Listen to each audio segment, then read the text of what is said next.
Before we start the show, just wanted to let you know that Garden Fork now has a t-shirt and sweater shop. Very exciting, isn't it? There'll be a link in the show notes here to the show. If you want like a hoodie or a sweater or a t-shirt, that is now a real thing. All right, links to that stuff are in the show notes. Here we go.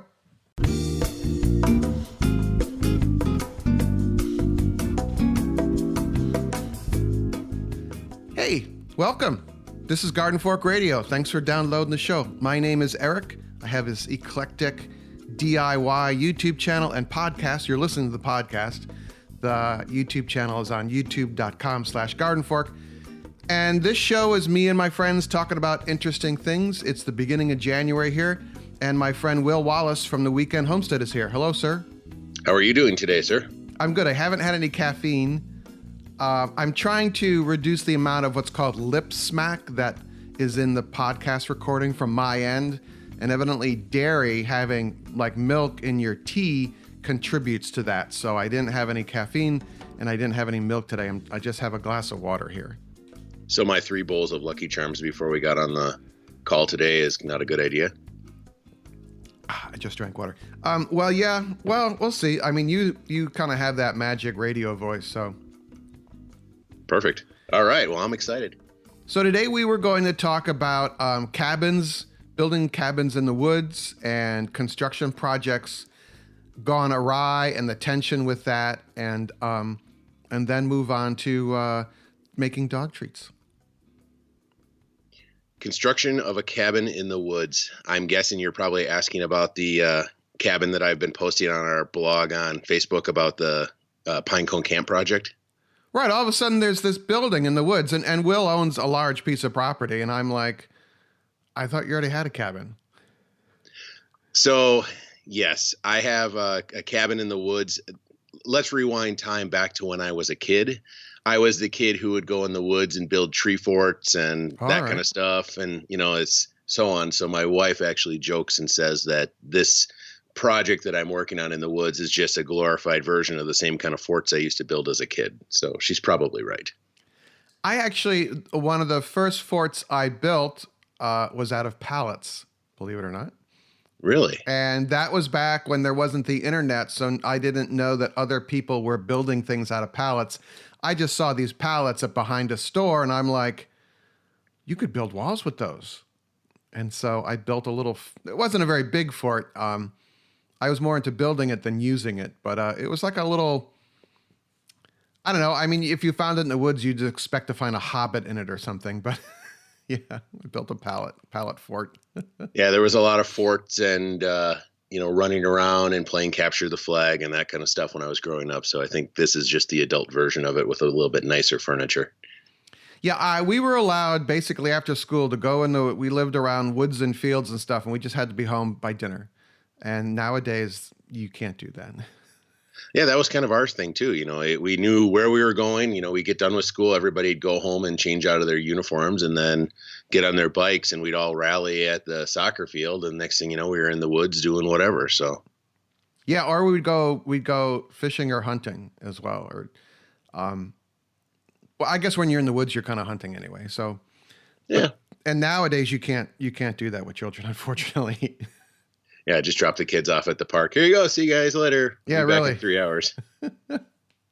So the cabin, which I think a lot of people could build in their land, you just don't tell the town. That's the big secret, I think. But was that stick built or was that pre-made? Perfect question. First off, full disclosure, the cabin itself, the outside frame is one of those kits. So it's, where you're driving down the road and you see them on the side of the road and they have them pre-built and they can deliver them on a machine. And I wanted to get one of those to try it out to see, how they were and everything like that. And in our township, there's a rule that states that if you have a building that's less than 100 square feet, you can build it legally on your property. So what we did was we ordered one that was 8 by 12 in size. And I thought, well, let's figure out a cool way to get this back in the woods. When the delivery guy showed up with it, he looked at me and he's like, where are we putting this thing? Thinking it was right by the road. And I said, no, we're going about a half mile back into the woods there. I brought my tractor and equipment and we spent the next probably about 45 minutes, basically moving this structure through the woods on this trail that I had created to get it back to the location. And then we leveled it up and got it all set there. And then we were trying to think of, okay, we thought of it being kind of a little fort in the woods that we could go out and hang out at and store some stuff at this place we call Pine Cone Camp, which is literally just a small camp area on our property to, have a campfire and be out in the woods and everything. And we thought having a little building out there would be cool. Well, the little building kind of grew into its own thing, which is like anything else that I do. It starts out small and ends up being the Taj Mahal. So, so it was, I mean, I've actually, I've seen them in Pennsylvania and in Connecticut where we drive around, and it's usually on a county road or a state highway, not the interstates, but there'll be a piece of land with a bunch of different, they look like sheds or little garages or garden sheds. Some of them look like a kid's playhouse. And it's kind of like a tiny house in a way. Yeah. I'll tell you this, that I mean, my buddy Todd and I, who we do a lot of construction work together, talked about it, and we sat down, and I don't think that I could have built it cheaper than what they do, because they build these in a factory, right? Climate control. They've got all their tools and stuff set up so they can just crank these things out one after another. You only get a couple choices, like, hey, here's a couple colors, here's a couple roofing materials, and so on. You can't really get very custom with them. But for a person who wants to get a building on their property, having one of these structures built, and then they just deliver it, and they have a little, I don't know how to describe it. It looks like a little mini forklift with big knobby tires on it. Yep. And they literally just pick it up and put a little cart on it and just roll it to wherever you want, set it down, and boom, you've got a building. And it was, for the amount that we spent on that building in comparison to building it, it was almost the same price. And I didn't have any time other than the phone call I had with the guy and the day they delivered it. Yeah, I look at those and I think it'd be fun to drop one on my property as like a little office. But then I remind myself that I already complain about being lonely as it is. So being a YouTuber is kind of lonely. So you're always by yourself. And then I want to be in the woods by myself. And I'm like, oh, maybe I'll just hang out at the coffee shop instead. Yeah. That's kind of what this has become. This is kind of a remote location to get away to. We've got a little kitchen area in there and a little wood stove and couch and a little loft bed area. And it's a little mini tiny house. And I'll be honest with you, it was actually one of the most interesting builds that I worked on in the last year, just because everything had to be small. So when you build something big, it's really easy because you can just buy a door that fits, or you can just buy a cabinet that fits. When you're building stuff that's tiny, everything has to be thought through of like, okay, well, how am I going to get this in there? How am I going to move that? I only have this amount of distance, trying to get the distances for a wood stove in there and then have the right amount of material on the wall to protect for fire rating and everything like that. It was a lot of thinking, engineering, and Excel spreadsheets to actually get it to go, but it definitely turned out well. And that wood stove is really cool. It's like the mini me of wood stoves. Yes, that's I've gotten, out of all of the things I posted this year, that item got the most traffic and most questions out of it. I think in the first 48 hours, we had like 40,000 hits between the 3 posts that I had on that stove. I mean, it's from a company called Tiny Wood Stoves. I'm not here to plug the company. They're not sponsored or anything like that. But I found this, and what people use it for is actually when you build a real tiny home, or if you have an RV or something like that, and you see them up in the mountains in Colorado or something like that, they always have a little wood stove in there, and that's the little wood stove that they put in there. And it'll burn like a 8-inch log, or you can fit. They say 8-inch, but it doesn't fit. I take basically a 16-inch log or a 20-inch log, and I cut it into 3 or 4 parts and just have kind of chunks that I put in there. It works really, really well actually for us because we process a lot of firewood, and then there's always all these chunks and scraps and oddball sizes that are kind of hard to pile. So we threw them all in a bucket, and that's what I burn in there. And it actually works out really, really well for us. But the hard part about that stove more than anything else is the temperature, because you're either cold or it's 85 or 90 degrees inside the building, because there's really, once that cast iron gets hot, it's hard to slow the freight train down. I had all the windows open and doors open when I was trying to finish some stuff up on some trim work in there, and I had the wood stove going, and I was in a t-shirt, my jacket and everything was all piled outside because, it was 90 degrees inside the building with all the windows open. That's interesting, the freight train analogy, because actually, like my steam boiler in Brooklyn here, it's a steam radiator system. And once you get that thing up to power, full heat, it's once you get the steam generating and you turn off, the thermostat turns off, the steam doesn't stop. Right. It'll take like 20 minutes for that thing to wind its way down. So you're actually shooting past your ideal temperature. So it's a bit of a yo-yo. I mean, my building's well insulated now, so it's better insulated. But man, that thing gets hot. Yeah. The big one for us was figuring out, you have to, no matter if the space is small or not, you still have to have the setbacks for the stovepipe and everything else. So there was a lot of figuring and planning, and actually the other interesting one about the structure is you have to be very, very careful on what you're working on to make sure that you have the right tools, because you can't just take your air hammer and the compressor and just throw it on the floor, because there's no room to walk then. Right. So you have to bring in whatever project you're doing, you do the project and you take it back out, and add in the complexity that it's a half a mile back in the woods. So now if you forgot some nails, you can't just walk over to your workbench and grab them and put them in there. You've got a 20-minute ride back down to the house or the cabin, grab the stuff, and then go back up. So you got really, really good at thinking through your projects, going in, doing this little micro project, and then bouncing back out. And it was actually, I think working on a bigger space is way easier and faster than working on a tiny space. And we've talked a lot about solar before, but the whole thing is solar powered as well. Correct. I actually did. Let's just geek for 2 seconds on it. I did a test this last week, and I posted it online, I think on Monday. I turned all the lights on. It has a forced air furnace inside of it, which that's a whole nother conversation. All the lights, ceiling fan, the forced air furnace, the outbuildings, everything was turned on. And then I put this device in called a kilowatt, which measures the amount of power. And all said and done, the entire structure, all of the building, all the stuff uses a total of 137 watts of power. So it's just a little bit more than a 100-watt light bulb to keep the whole thing running. Yeah, that's amazing. So that was my crown accomplishment out of all of it, is taking all my solar stuff and figuring out a way to use 12-volt devices and things like that are built for the automotive industry and build them into this property. Is the electric furnace 12 volt or 120? No. The furnace is a gas forced air furnace. It runs on propane. Oh. If you've ever seen those vans that drive down the road, like the VW van that turns into a little bit of a camper. Yep. A lot of the models have this short furnace. It's about 12 inches long and it's 9 by 9 in size. So it's very compact, and it's a small forced air furnace that you vent outside. Well, I took that same technology and then figured out a way to build a 12-volt hub inside of the building that the furnace runs off of, and there's a thermostat on the wall. So you just walk in and turn on the thermostat, and the furnace kicks on, blows hot air. When it gets to a certain temperature, it turns off, and so on. So If you ever just want to take the chill off, you can just run that, and it thinks that it's inside of a van, but in all reality, it's inside of a building. That's amazing.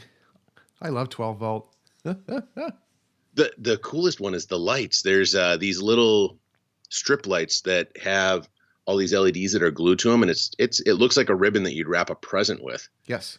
And you can cut it to any length. There's actually spots on the thing where it has little marks where it has this little image of a scissors, and you just make the length of whatever you want and then cut it. So what we made was a little trim piece around the whole ceiling, and then put that in there, and that's the light that lights up most of the building, and it takes no power at all. I mean, I've got 45 days of light power out there, with leaving the lights on all day long without even thinking about it.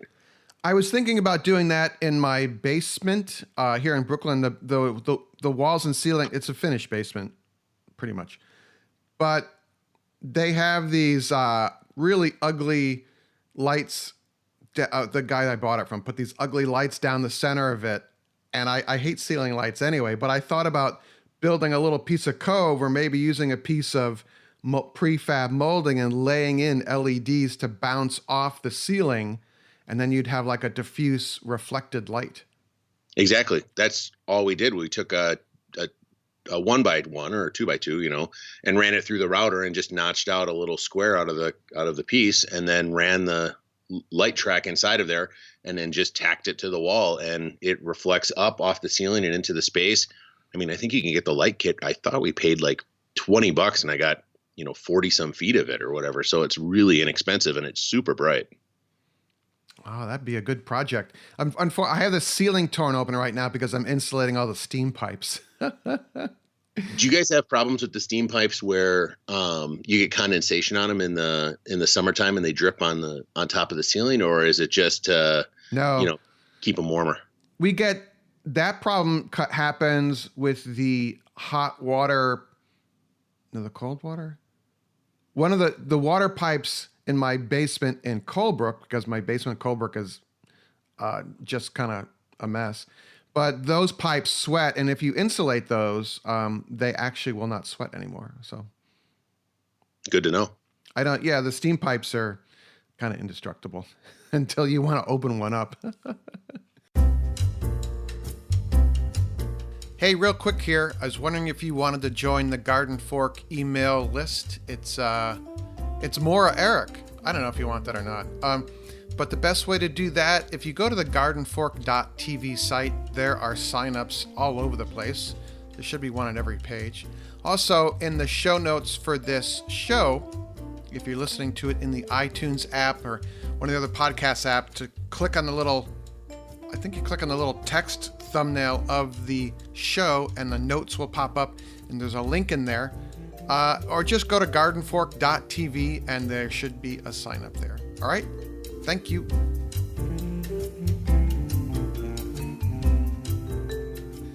So this kind of segues into the nightmare of projects going awry, and you just finished a giant project over at the camping resort. Yes, I did. I think this project actually took some off my life. There was a couple points where it was really hard to keep going on it. What we did was we dug in all of the utilities for the 30 campsites on the expansion we're doing on the south of the property. So that's all the electric, the water, the sewer, the cable TV, all the transformers, the pedestals, the ped boxes, all those little green boxes you see out for all the service stuff. All of that stuff had to be put in. And to make it challenging, because of course I like challenging things, we did it in the middle of winter, which in some cases it was good, but most cases it was a nightmare. And that was a project that, there were days where we had to stop work because it was 15 below outside and we just couldn't get the equipment running. That's how cold it was here, because it wasn't supposed to get that cold until January, and instead we got it in November when we had this planned. So, and that's the kind of thing where you can't just put it down and walk away. No, that probably honestly was the hardest part, was knowing that the next day that I woke up, I'd be right back into it again. And when you're standing in a trench that's, 4 feet deep, everything is frozen. You take your gloves off to do something, your hands freeze, and you put them back in your pockets. And that's the hard part about it is like you get 10 of these done and you want to give high fives, and then you look to the right and you see there's another, 400 feet of trench there that you have to go fill in. It was just, the scale of it was big. At one point in time, I had 19 people working out on the property, which is stressful all of its own. Well, just managing that in the middle of summer, 19 people is, yeah. It always seemed too that the one person that we were waiting on was the person who wasn't there. It's odd to say that, but like the guys for the plumbing who were doing the sewer lines for us, because this is a commercial project, so I can't necessarily do it myself. But what I can do myself is manage the whole thing, manage materials, all that kind of stuff to control the costs on it. But I have to have licensed plumbers to do this, as example, or licensed electricians to do this, which I am not. And so like the sewer guys would finish what they were doing, and then we ran out of sand. Well, it was too cold to truck sand that day. So then I had to send everybody home because we had to wait till it warmed up above 20 degrees. Otherwise, if you put sand inside of a truck box and they drive down the road, it would freeze, and then we couldn't get it out of the truck when it got to the site. Right. So it was things like that where you'd be cruising along and everything would be great, and then you run out of a material, or a fitting is short, or we had a pallet of pipes show up and they had a bunch of cracks in them. So then they had to send them back, and we had to wait a week to get new ones. It was that type of thing over and over and over again. And we'd start at 5:30 in the morning and work until dark, which is usually about 6 o'clock at night. So it was 12-hour days. And then when we would leave, I'd go home and do all the paperwork to get ready for the next day or the orders or answer the emails or whatever it was. So it was probably the toughest thing I've ever done. And it took about 35 days to do. Will you do it? Would you do that again? Never, never again. We did it this way because we got kind of trapped in a situation where we had a contract with a certain individual to get this project started back in August. Actually, if you follow us on Instagram and Facebook, a lot of people saw progress through the summer of this expansion, and then it just stopped. Well, we had I don't want to say a workers' strike, but we had an individual the plumber who was managing the project for the excavation side of it, no-showed. And then we had to wait till the contract was complete before the next person could legally take it according to state law. So we waited, got it taken care of. Well, then there was a delay on their side, which then put us into the end of October, not knowing that a giant snowstorm and frigid ice cold temperatures were coming in November, which was definitely not normal for here. Yeah, the weather is the thing that can just whack you. Yep.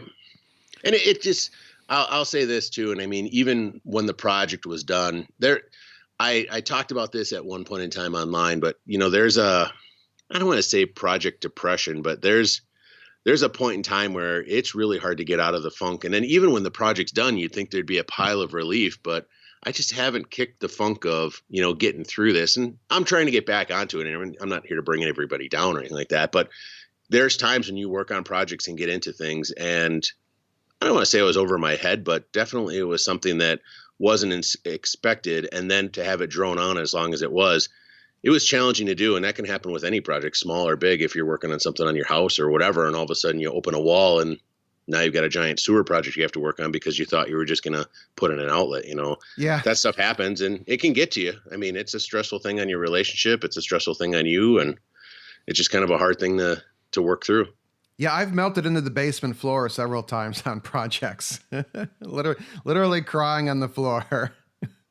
I will tell you, it's okay to do that. There was many of times where I'm riding in the car home from the resort in silence, just enjoying the fact that no one's talking to me or yelling at me or disappointed about something, because everybody's passionate about getting their jobs done. But that definitely boils over to tempers and arguments. And we definitely had a lot of suggestive language thrown around at the property between the people and just trying to get everybody to get along so we can get this thing done in miserable conditions. Actually, crying is a physical release of mental, I don't know if the word is tension, but mental angst and anxiety. So it's okay to cry. The funny thing is you know what else helps? Talking to somebody about it. Like, yes. I remember there was a day that I called you and I sent you a text, I think, after it, because I don't think you got a word in edgewise. I haven't sent you the bill for that yet. But talking about it and just, I don't know, venting, but I think that day was the day that we found out that the risers that they put in at the property were the wrong ones, and we had to dig up a whole bunch of work and redo it. And I was literally ready to snap, and I called Eric on the way home and just started yapping about, I don't even remember whatever it was. And it just felt like this release happened. And sometimes it's good to just call a buddy or talk to somebody about, what's going on, and just saying, hey, here's what I've got. And, it affects the DIY world. It affects construction projects and that kind of stuff. It's not just, hey, I'm in an office and I've got a spreadsheet I got to get done for my boss. I mean, those stresses are everywhere in the world. You just got to kind of figure out how to work through them, and having support from people is always good. Yeah, so go talk to your friend. Don't necessarily medicate with alcohol, because alcohol is a depressant. And if you're depressed, and you're going to be even more depressed when you have alcohol. So careful with that. Yep.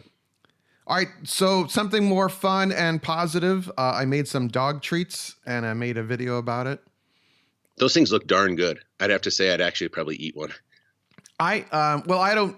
You have to watch the video to see what happens. Does Eric eat a dog treat or not? You'll have to wait to the end of the video to see that. But they were from Nick Vulgaris, I think I'm his name. He has a bakery in, I think it's up in upstate New York. It's called the Burker Family Bakery Book. I'm ruining that. I'll put it in the show notes here. I also gave him a shout out in the video as well. But, dog treats are, the original recipe was for gluten-free flour, and I'm like, well, my dogs don't have a gluten intolerance, so I just made it with whole wheat flour, and it worked quite fine. And I've actually read a couple places online. Of course, you read it online, so I don't know how true it is, but I think there were respectable news outlets that this whole thing with grain allergies in dogs might have been cooked up as a just a marketing thing to sell people a different kind of dog food. The question I have is like, how do they figure it out? Like, I hate to say it, but when we had dogs, my dog would go in the backyard and eat unsavory things all the time. Yeah. And is he getting sick from that, or is he getting sick from his dog food? That's how do you figure that out? Well, you can replace the dog food with a grain-free dog food, but evidently, I did see one flyer at my vet's office that some dogs don't do well on a grain-free diet, actually. A lot of people are yelling back at the podcast right now. But anyway, suffice to say that whole wheat flour is, I think, totally fine to feed your dog in moderate amounts. And the pups had a good time with it. And they know it's kind of weird, but as soon as the video camera I use, when you hit the record button, it makes a little beep. And as soon as Charlie Pup hears that beep, she comes running into the kitchen. Is that, what is that? What was that called? Who was the scientist who did the test with the dog? Pavlovian response. Yeah, exactly. There you go. So it's, and then she just looks at me with those big Labrador eyes like, okay, where's the food? And I'm like, you gotta wait. So, but they were a lot of fun, and they seem to enjoy the treats. And it's a wicked simple recipe, and it has blueberries and raspberries in it. So the irony is I was making it in the middle of winter. So the blueberries were from Ecuador or Brazil. So I'm holding this package in my hand and I'm thinking, what's the carbon footprint of this package of blueberries I'm about to use? Did you use frozen or were they fresh ones? They were fresh. Fresh. I imagine frozen ones have a lower carbon footprint than the fresh ones, but that's what they had at the grocery store. So, but they were good. One person made a comment that, okay, well, I'll admit, I ate one of the dog biscuits and I said, oh, this tastes like biscotti. And I kind of think that's what biscotti is. Do you think if it had, I'm guessing the reason why it probably tasted kind of bland is there's no sugar in it other than the sugars that are inside of the raspberries and the blueberries. Right. So essentially you're just making a kind of plain tasting cookie. Yeah. Cookie or cracker. I don't know what, but this, and I added a little more water to it because the liquid of the berries and the raspberries wasn't quite enough for my ancient food processor, but it was wicked simple, and it's kind of fun. I think it's a good thing to get your kids interested in cooking. You're like, because there's an instant gratification of feeding the dog treat to your dog and the dog's wagging his tail, and it kind of gets them interested in learning about food and cooking food in your house. Well, you can't really mess it up either. It's one of those things where it's so basic and straightforward that you're almost guaranteed success. Yeah. I have one. I made some sweet potato chips for dogs.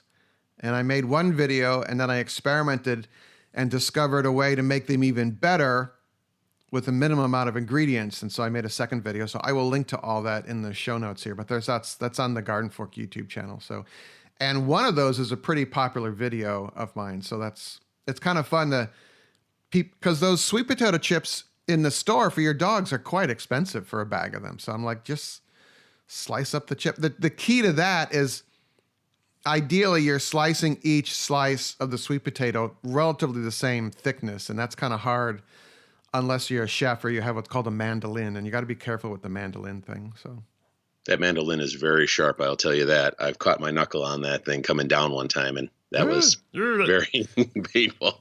Oh, I'm cringing. So I mentioned this last week, but the Garden Fork merchandise store is now up and running if you want your black sweatshirt, Will. Yay! I sorry I sent you the text on that, but my wife was really excited. She's like, you could get a Garden Fork sweatshirt. Just like you need another hoodie. I'm like, perfect. Yeah, and then the site broke. So Eric broke the internet. No, I think it's a human interface issue with the site Teespring, but there's some new designs coming. Well, you should buy one of these first, and then I'll put out some new ones. I'm trying to learn about. I've learned a bit about clothing and printing on it actually, and there's the simple like the sweatshirts and t-shirts I have are very simple because it's literally a rectangle on the front of the shirt. But if you want it on the back or on the sleeves, like I have a Carhartt long sleeve t-shirt and it says Carhartt in big letters up the side of the sleeve, right? And I think it'd be fun if it would say Garden Fork up the side of the sleeve. And so I'm learning how to do that within this